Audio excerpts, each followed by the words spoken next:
welcome to Polymer Clay TV. I'm Kira, and today I'm going to show you how to get this faux copper patina leathery look using polymer clay in just one color and a couple other fun products. Let's get started. To get this look, you can use a variety of techniques, so I'm going to show you a couple different ways. And I'm going to start using Sculpey Soufflé in the color Cinnamon. And that color will give me a nice base to work from. So I've rolled out a couple of pieces. One I'm going to texture by hand, and the other I'm going to use a texture sheet. So for this one, I'm going to cut a circle. I've got my set of graduated circle cutters. This is 1, 2, 3, the fifth one in. And I've chosen it because I think it will go nicely and give me some room to work with my little flower cutter here. So first, I'm going to use some plastic wrap to cut out a nice clean circle from here.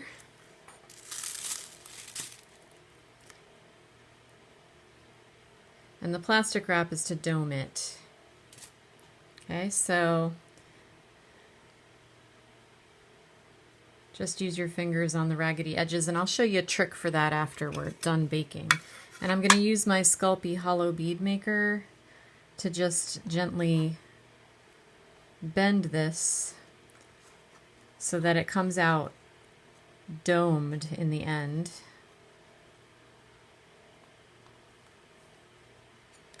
And in order to get a big flat piece like this on there, you have to work it a little bit. Just keep pressing and forming until it's down on the surface and not popping up anymore. And I'm going to set this aside to cut my other shape.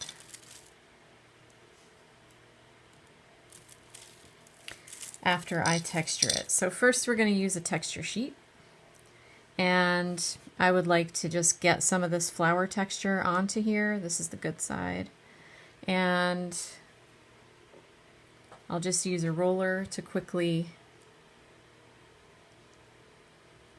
press and roll. You don't want to roll back and forth because then you'll distort the image. And I'm just going to lay this down and use my cutter. And this stuff is cool because you can see through it. And just grab some of that nice texture and turn it into a flower.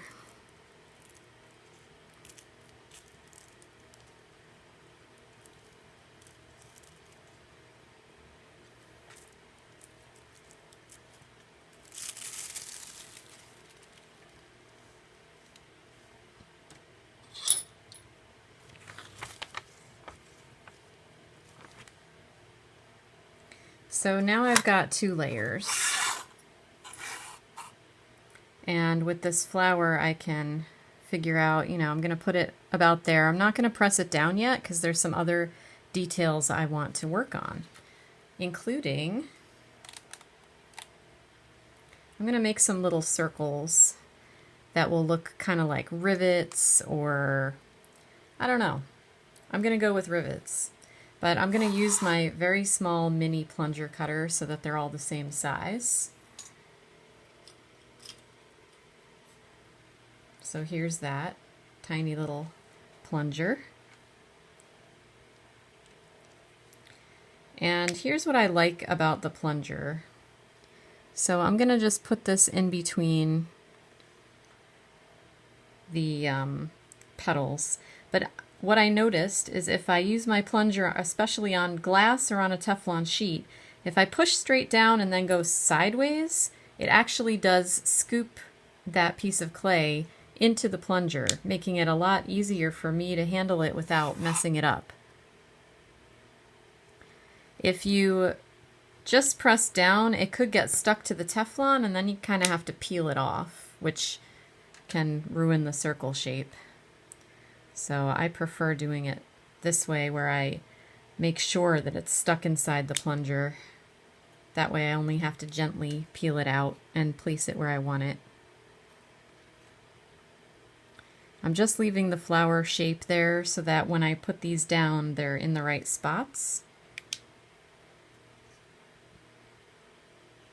for later.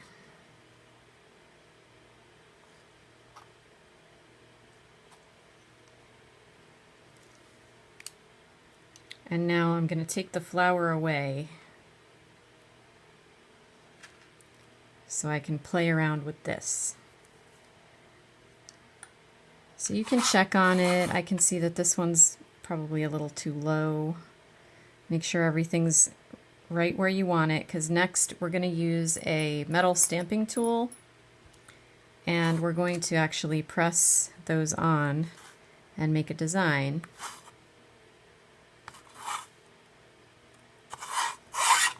And you can do anything you want. You know, this is just an example for you. I've got lots of these metal stamp tools. They have all kinds of things on them. This one is sort of a semicircular design, so I can go around these and make more spaces for paint to catch later, because we're going to be painting this as well. Paint, ink, and powder is what I'm going to show you.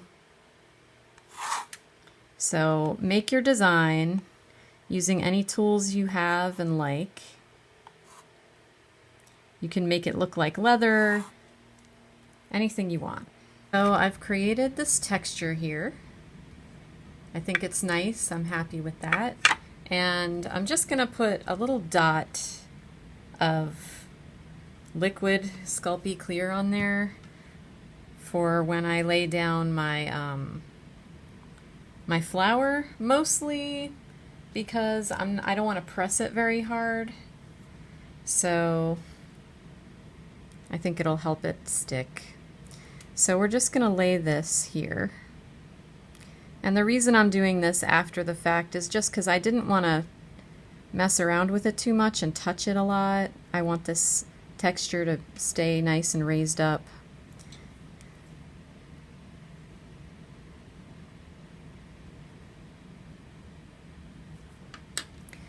And now I'm going to use some ink. So this is Versamagic chalk ink. The color here is called Sea Breeze. And I'm just going to touch this to the top of the design, which will help bring it out and make it look give it that patinaed look that we're going for.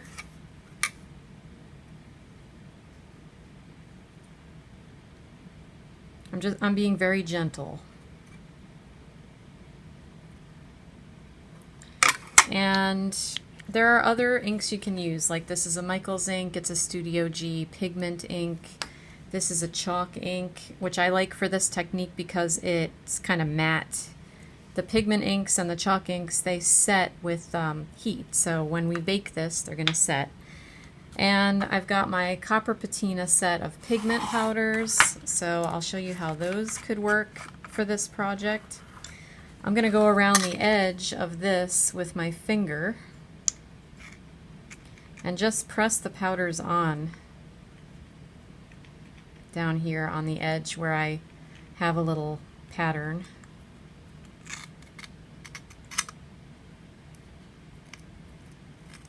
See that? So it gives that patinaed kind of a look.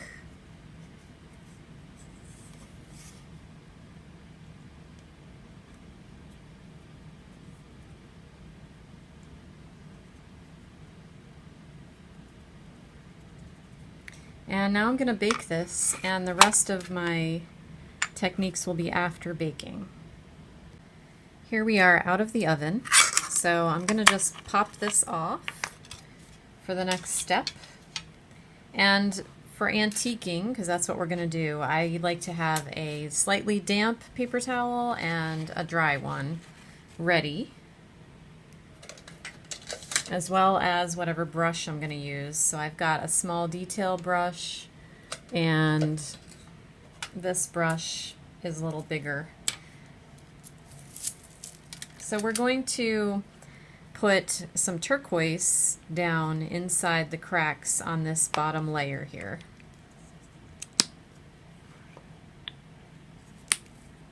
This is just acrylic craft paint. And I'm going to really get it in around all these little cracks, get it in the details, get it shoved down inside those areas, and then use my dry paper towel to wipe it back.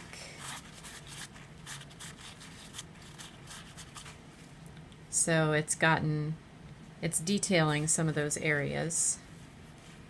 And if it's too much or too globby, you can always go back and get a little more of the paint off.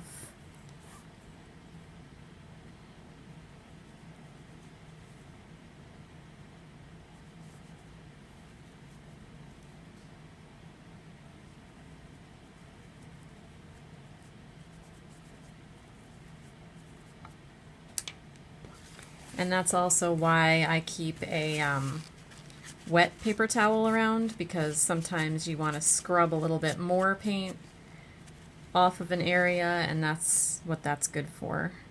But I really want the paint to be in the cracks of these.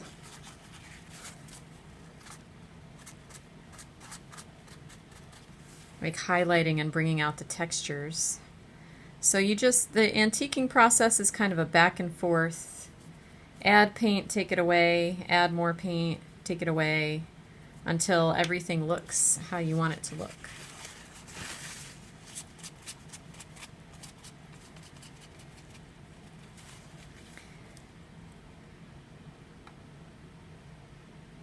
You can deliberately paint an area and leave it.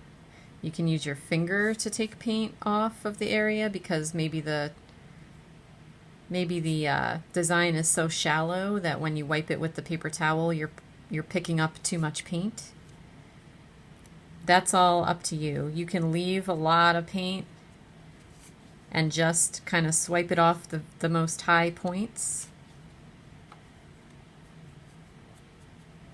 I do find that my fingers work really well as antiquing tools when I'm trying to kind of leave a lot of paint in an area.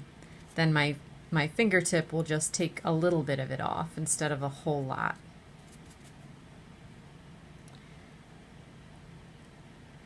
And now that that's done, I'm going to let that dry for a few minutes so that I can move on to my other color.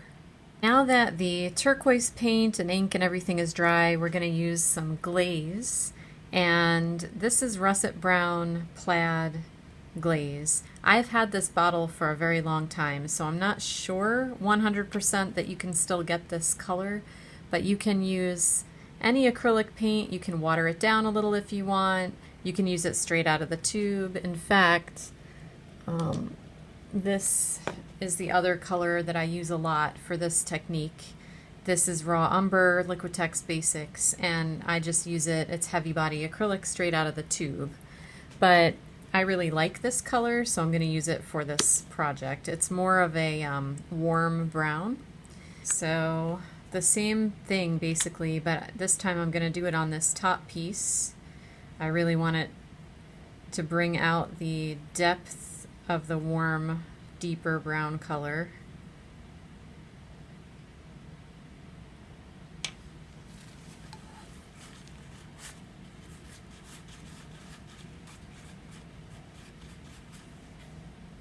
And then I might use my smaller brush to get into tighter, smaller spaces, but let's see.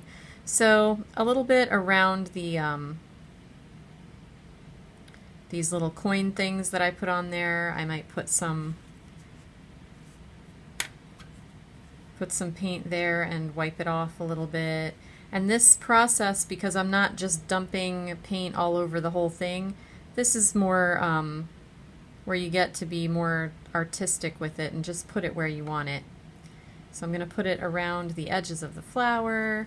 I'm going to use my wet paper towel this time to kind of just get in those cracks and pull some of that paint out.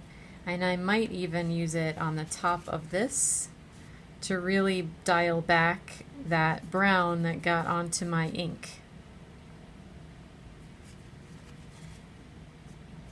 Because I do want that ink to show.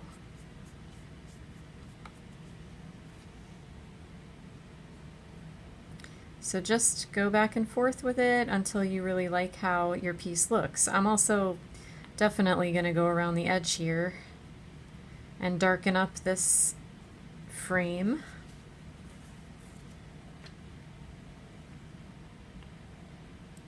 A lot of times I think my pieces don't really look done until they're antiqued. So sometimes if you're creating a polymer clay piece and you're thinking, wow, there's something about this that just doesn't look finished to me, try doing some antiquing. I find that it really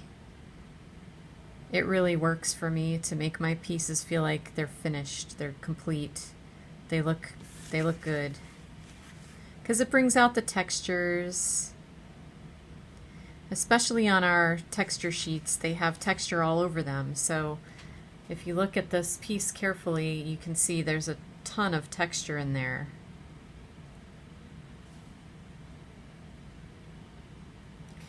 So you really want that to show when your piece is finished, so the antiquing gets down in those cracks and it helps bring out all of the little details. And when you're finished, you might want to spray this with some PYM Preserve Your Memories spray, or check out the many articles that have been written about different sealers that you can use with polymer clay depending on whether you want it to be shiny or matte. And I'm going to do some more of my fingertip technique here because I really like how it looks when I put paint on with my finger and then sort of mush it around and swipe some of it off. You can always wash your hands. If you're not crazy about getting paint on your fingers, wear a glove, but I find that I have much more control over swiping off the paint if my finger is just bare.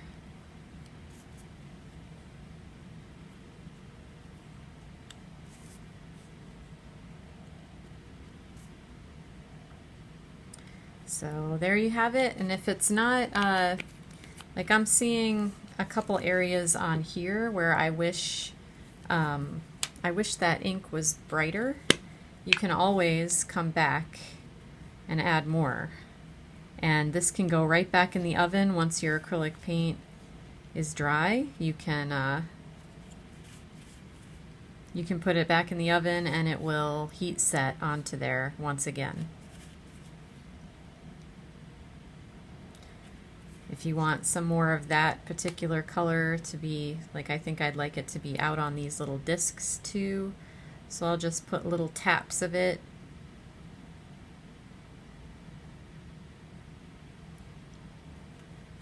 And there you have it. There's a nice faux leather and copper kind of a look. Hope you enjoyed it and that you'll come back and check us out at Polymer Clay TV in the future. We have a new tutorial every week.